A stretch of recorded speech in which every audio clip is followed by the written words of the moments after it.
I've been reading this book by Will Guidara, I think his name is, Unreasonable Hospitality. Now, Will was the manager and co-owner of 11 Madison Park in New York. A very, very, very fancy restaurant. The kind of restaurant that if you go to New York in order to go to restaurants, you might go to if you're up for spending that kind of money on a table and food and a view and some extravagant service. In the book, he tells a story about one of his captains, who he calls Ben. A captain is the guy who is in charge of an area of the restaurant, in charge of the servers, in charge of the bussers, the face of the restaurant in that part of the dining room. The person who interacts with the guests, who makes them feel welcome, who gives them an amazing experience. Will had been informed by one of his managers that Ben had been drinking during his shift, which was an absolute red line do not do at 11 Madison Park. So Will sat down with Ben and asked him if it was true. And Ben said, "Yeah. And I'm sorry, and I know I've let you down, and if you want to fire me right here, I understand." And Will said, "I'm going to give you a choice. Because you haven't just let me down, you've let your team down. You've let those servers and bussers down. You've let those guests down. You've let the restaurant down. You've let this thing that we are doing together down. You have let our community down. If you want me to fire you, I will fire you. You can pack up your locker, you can go, and we'll never see you again. But if you would rather, you can go to each of the other staff who your actions have affected tonight and tell them what you did and apologize and ask for their forgiveness. And if you do that, then you can come back to work tomorrow. And if I ever hear of you doing this again, I will fire you on the spot." Ben took the second option. He went to each of these staff members, each of these people who he had let down, and he had some hard conversations. He told them what he had done. He apologized. He asked for their forgiveness. And Ben was a hard captain. Ben expected the best from the staff under him. But in that moment of vulnerability, his staff saw someone who was hurting, and they forgave him. A few months later, Ben was caught drinking on the job again. And Will kept his word and fired him on the spot.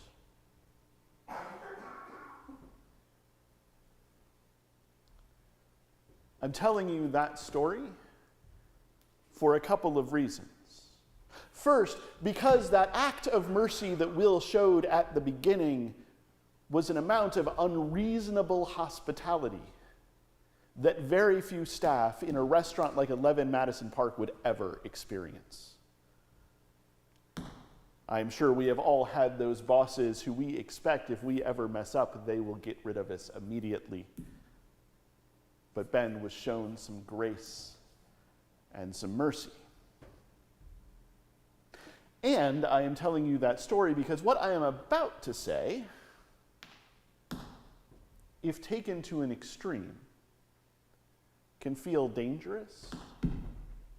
And it is important to recognize that boundaries matter. That what God can do, we cannot always do. And while it is good to show mercy, there are times when the most merciful thing to do is tell someone to leave. In our readings tonight, we are shown the kind of world that God asks us to believe in, asks us to live in. A feast prepared for all people. A word going out to the entire world. A table in an upper room where no one less than the God who is love, the sovereign of the universe, who brings forth bread from the ground and fruit from the vine, who has become one of us, sits with his friends over an ancient meal.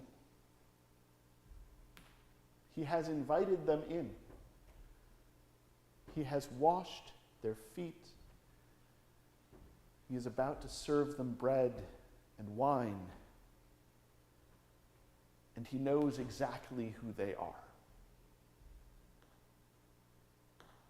He knows. He knows without a doubt that one of these people will betray him. He has, after all, spent the last week challenging all of the political institutions and economic institutions and religious institutions and cultural institutions of the city of Jerusalem, of the Roman Empire. He knows where things are headed. He knows that one of these people is going to turn him over to those authorities who he has spent the week causing trouble for. He knows that when he goes to the garden to pray, there is no way that these people will manage to stay awake. They will fall asleep. They will lose sight. They will not persevere. He knows that when he is arrested, at least one of them will deny ever knowing him, will claim to have had no idea what they have been doing for the past few years, who they have been following, will say, look, I was just passing through town and happened to see this. I have no idea who that man is. I certainly never hung out with him. I certainly never saw him heal anyone. I certainly was not listening to his teachings. I am certainly not that kind of guy. I don't know who this Jesus is. And he knows that when Rome carries through the threat that it makes against everyone, when he is hung on a cross, when he is laid in a tomb, these people will scatter. They will disappear. They will not know what to do. And he will be left. Jesus knows exactly what is going to happen, and he washes their feet anyway. Jesus knows exactly what is going to happen, and he feeds them anyway. Jesus knows exactly what is going to happen, and he gives them the command, the mandatum that makes our Thursday so Maundy, to love one another anyway. He knows exactly what is going to happen, and he prays for them anyway. He knows exactly what is going to happen, and he loves them anyway. He knows exactly what is going to happen, and he shows them mercy before it happens. And he will show them mercy again afterwards. Not because of who they are, but because of who he is. Because this is, after all, the God who is love, the sovereign of the universe that is made out of love, who brings forth the bread from the soil and the grape from the vine,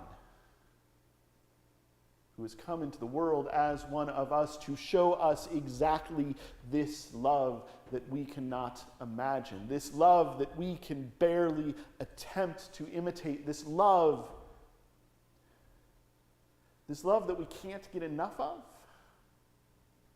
and that we have so much trouble sharing with others. Jesus shows the riskiest of mercies. He stays with them. He empowers them, he feeds them, he prays for them, he loves them,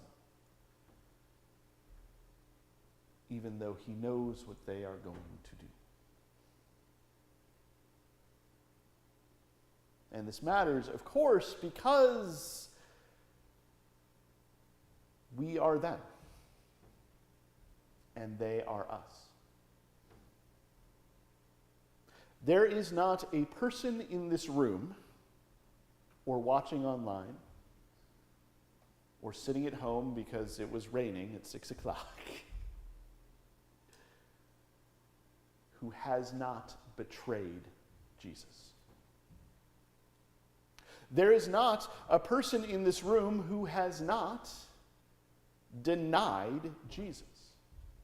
There is not a person in this room who has not fallen asleep even while hearing the words of Christ. There's not a person in this room who is not scattered when the going has gotten hard, who has not laid that faith aside in order to save their own skin. And I want to be clear, when I say there is not a person in this room, I mean I have done all of those things. We all have. No matter how great our faith is, no matter how sure our attendance is on a Sunday morning, no matter how much we might tell other people the good news of Jesus Christ, we all do those things.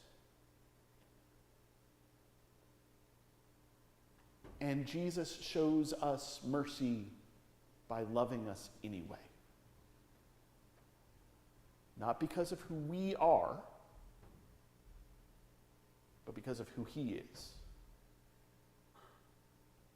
He is willing to take that risk again and again and again for our sake. And so how can we respond to that kind of love, to that kind of mercy, other than taking that same risk for each other? Other than saying, even though I know you will hurt me, even though I know you will make me sad, even though I know that you will put me on a cross, I will still love you. That is the big ask.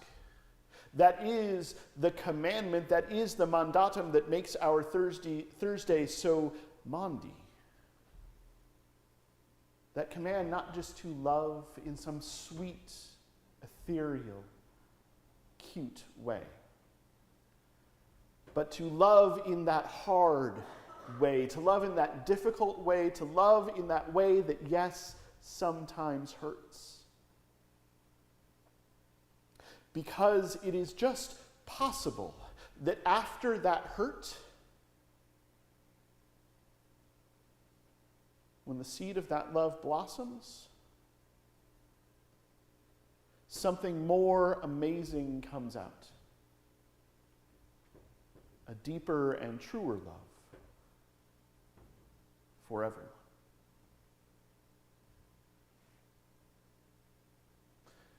Ben's story doesn't end with getting fired. Will makes sure we know when he writes it down that being fired was exactly the wake-up call that Ben needed. And he got into recovery, and he turned his life around.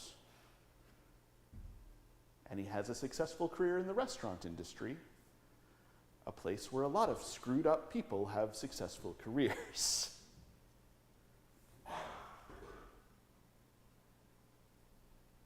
Sometimes boundaries are important. They are the way that we love. And just as often, maybe even more often, putting the boundaries aside, at least for a moment, is the way that we have to love.